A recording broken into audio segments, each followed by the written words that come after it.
The baobab tree and the voice of the wind. Many generations ago, when the earth was still young and the stars set closer to the sky, there stood an ancient baobab tree in the heart of the Sahel.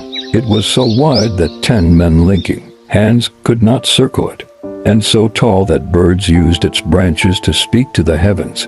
This tree was no ordinary tree. It had a spirit, and that spirit had seen centuries of change, from kingdoms rising and falling to children turning into elders and returning to the dust. The villagers called it Ornlua, meaning the ancestor who watches.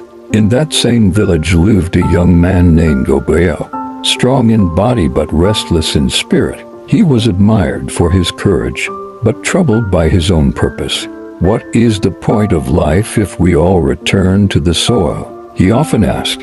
Why strive, why love, why lead, if death takes all in the end? Tired of shallow answers, Obeo went to the baobab at dusk when the sky burned gold. He placed his hand on its rough bark and whispered, Old one, you have seen everything. If you carry the wisdom of ages, then tell me, what is the meaning of our short lives? At first, there was silence. Only the wind moved. Then, as the stars began to blink open, a voice came deep, slow, like the earth itself was speaking. Young seeker, you asked the question that kings and beggars alike have brought to me. Listen now. The purpose of life is not to escape death. It is to dance with it. You are not meant to outrun the end, but to fill the middle. Every breath you take is a drumbeat. Every action, a ripple. Even the smallest kindness shapes the world long after you're gone. Obeo fell to his knees. But what of pain? A failure? The baobab replied.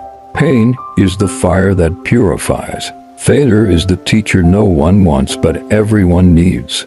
You do not grow when things are easy, Obeo. You grow when they test you. Silence followed. But in that silence, Obeo felt peace, not because he had all the answers, but because he had a path. From that day on, he lived differently, not chasing glory but giving it. He helped the weak, spoke truth even when it hurt, and planted trees he would never sit under.